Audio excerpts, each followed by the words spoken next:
Okay, let's unpack this. Imagine stepping into a scene, like straight out of a magazine. Hmm. It's early morning, the sun's filtering through these perfectly trimmed hedges, right? Dappling across, spotless kitchen counters. Sure. You can almost smell the expensive coffee, maybe some fresh muffins baking. Everything just gleams, the steel, the counters, Yeah. even the person standing there, Sarah. Perfectly styled. Crisp white blouse, tailored jeans. And on the counter, a bowl of these bright green apples, just so. Right. Arranged perfectly. And this isn't just a random image. According to the source material you've shared, this is the picture of perfect suburban bliss in Maple Creek Estates. Exactly. So we're doing a deep dive into sources like Suburbia's silent struggle, focusing on these excerpts that really paint this, well, almost unsettlingly perfect picture. Unsettling is a good word. Maple Creek is set up as this ideal sanctuary, Mhm. manicured lawns, the two-car garages, quiet wealth. It's where life is supposed to be easy, predictable, Yeah. fulfilling. And characters like Sarah, she's really prominent in these bits we're looking at. She seems like the poster child for it all. So our mission today, working with your source material, is to really get beneath that shiny surface. Mm. What's the material actually showing us about what's going on in a place like Maple Creek? Mm-hmm. And maybe most importantly, what is this silent killer the sources keep mentioning? We really want to help you quickly grasp the key insights, those surprising details about the hidden pressures in this kind of life, all coming straight from the material you've given us. It's easy to get sucked into that first impression, isn't it? That feeling that everything's just right, that life should be simple here. Totally. And Sarah, on the surface anyway, seems to manage it all so effortlessly. The organic fruit, the perfect hair, that smooth morning routine. But the sources, they don't let you linger on that perfect image for very long. Huh? Almost right away, we start seeing these tiny little cracks appear. There's this, flicker of anxiety Sarah has when she glances at the clock.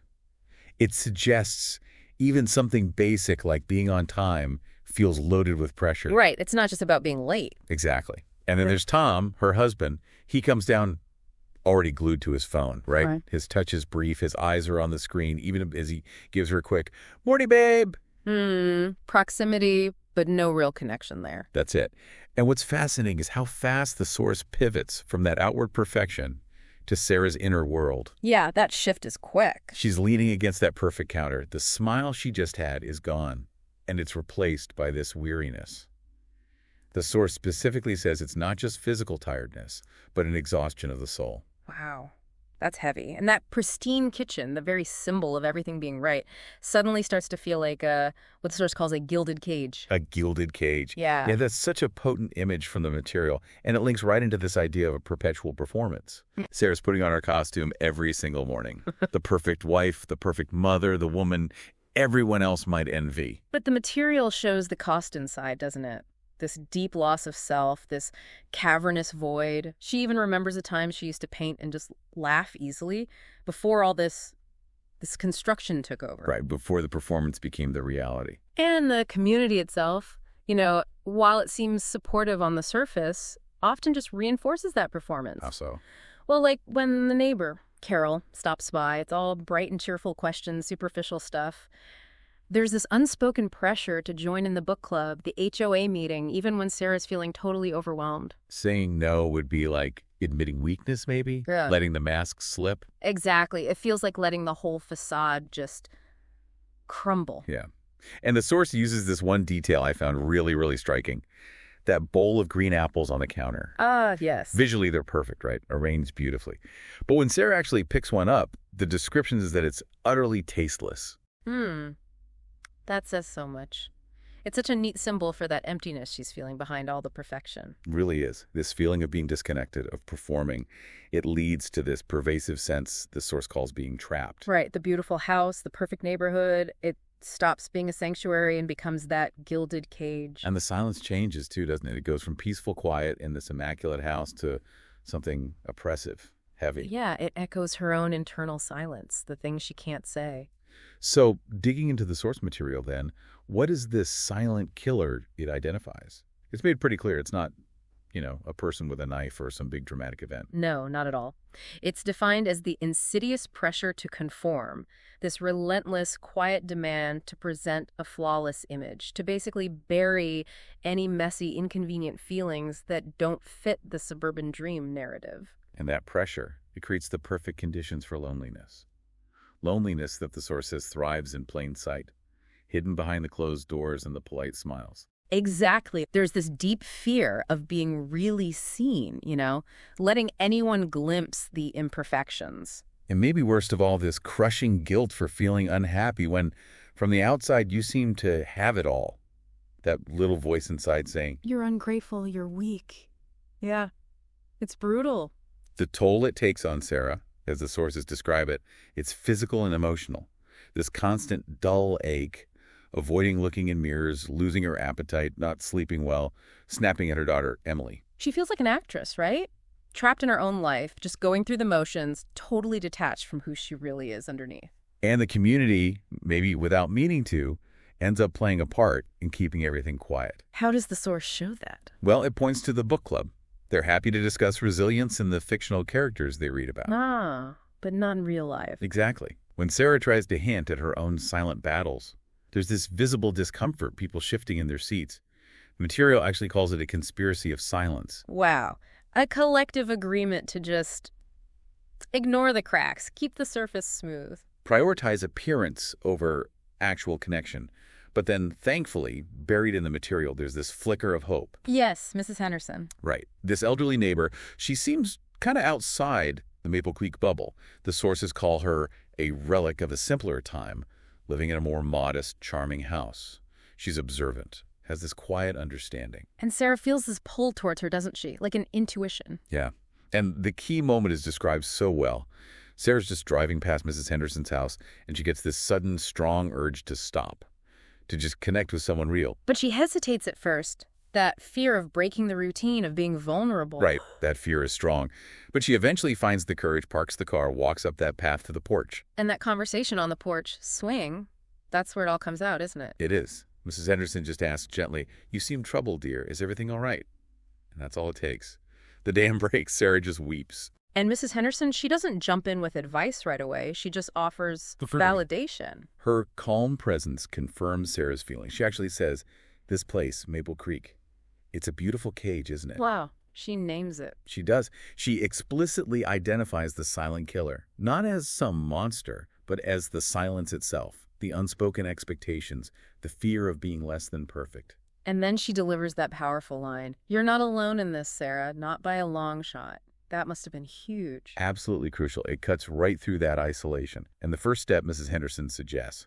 It's simple, but in this context, it sounds terrifying. What is it? Start by speaking, by breaking the silence, by allowing yourself to be imperfect. It's the bravest thing you can do. That conversation, it really becomes a turning point in the narrative the sources lay out. After talking with Mrs. Henderson, there's this fundamental shift in how Sarah sees things. Yeah, how so? She starts noticing the cracks in other people, things she was blind to before. And her own perfect facade, it starts to feel less like a prison and more like a costume she could actually choose not to wear. That's a big shift. And it shows up in small ways first, right? Little acts of rebellion. Kind of, yeah. Like leaving a few weeds in the garden, choosing comfortable clothes instead of the perfect outfit, not constantly checking her reflection. The source calls them tiny chips in the gilded cage. Each one a small step towards reclaiming herself. And then comes a really crucial step, trying to talk to Tom. Though the source is realistic, it's not easy. Right. How does that go? She tries to explain how she's feeling a little overwhelmed, losing myself. But Tom's first reaction is classic Maple Creek fix-it mode. Hire a cleaner, take a vacation. Practical solutions that miss the point entirely. Exactly. He even reinforces the pressure she's under, saying, everyone in Maple Creek looks up to you. Like, that's supposed to help. Oof. But Sarah pushes back. She asks that vital question, "But what about me, Tom?" It doesn't solve everything instantly, but according to the source, it plants a seed. A necessary, if uncomfortable, start to changing their dynamic. And she finds another connection too, right? Outside Maple Creek. Yes, Maria at the animal shelter, someone who just gets it, who says trying to be perfect is exhausting and shares her own story about burnout and getting help. That must have been such a relief. Huge. Sarah confesses to her, it's like, you're drowning, but you have to pretend you're swimming effortlessly. Finding someone who truly understands that invisible struggle makes a massive difference. And the sources also mention her returning to painting. Yeah, reconnecting with that lost passion. It becomes therapy, really. A way to express the messy, imperfect parts of herself that she'd kept hidden for so long. So as these little acts and real connections start to build, the grip of that silent killer, it begins to loosen. The material describes a weekend trip where Sarah finally manages to tell Tom the full extent of how bad things have been. The depth of her despair, the suffocating pressure, and his reaction, according to the sources, is shock, guilt, sadness. Not just trying to fix it anymore. No. This conversation, the source says, is painful, but also incredibly liberating. It forces them to actually see each other as flawed humans, both under pressure.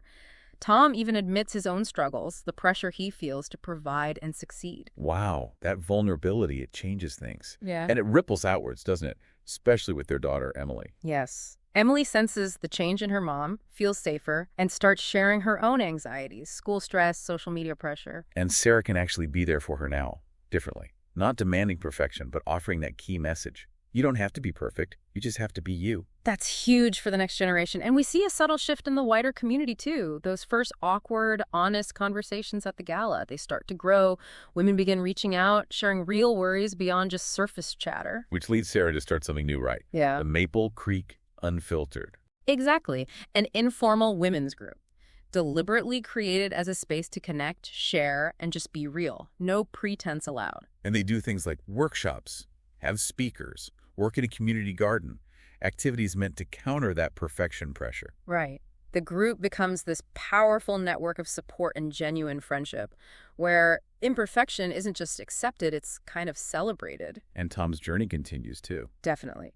The sources show him really rethinking his priorities, delegating more at work, actually making time for family. He even finds peace working in that community garden. Realizing true success isn't just about the job title or the paycheck. Yeah, he realizes it's about building something real, something that lasts, even if it's messy. And the ripple effect keeps going. Emily starts an anonymous online forum for students. And even approaches the school about mental health programs. Taking action. It's amazing how one person breaking the silence can lead to that. And Mrs. Henderson, what's her perspective at the end? She sees it all unfolding from her porch swing, basically. The sources show her observing the changes, seeing this growing hope. She acknowledges Sarah's courage in breaking that silence and her own small part in helping the community start to heal. So when we wrap up this deep dive into your source material, what's the big takeaway? We followed Sarah's journey, right, from being stuck in that beautiful but suffocating gilded cage to finding her own voice and becoming, as the source puts it, this beacon of authenticity in Maple Creek. The core insight from these sources seems pretty clear and it's powerful. That silent killer, the thing that damages communities like Maple Creek, it's not external. It's that internal pressure for perfection combined with the isolation that happens when everyone's pretending. Right. And true strength, real connection, genuine healing that comes from sharing our vulnerabilities, from daring to be authentic. So this has really been a shortcut, hopefully, to understanding the key dynamics, the hidden struggles that your source material brings to light. And it definitely makes you think, doesn't it? About those perfect facades we see around us, or maybe even the ones we put up ourselves in our own lives or communities. Yeah. Why is it so important and often so hard to see past them and maybe challenge those pressures? It's a tough question. So maybe a final thought to leave you with, drawing from this material. What parts of your own life might be currently caught behind a facade of perfection? And what could happen? What might open up if you chose to break that silence even just a little bit?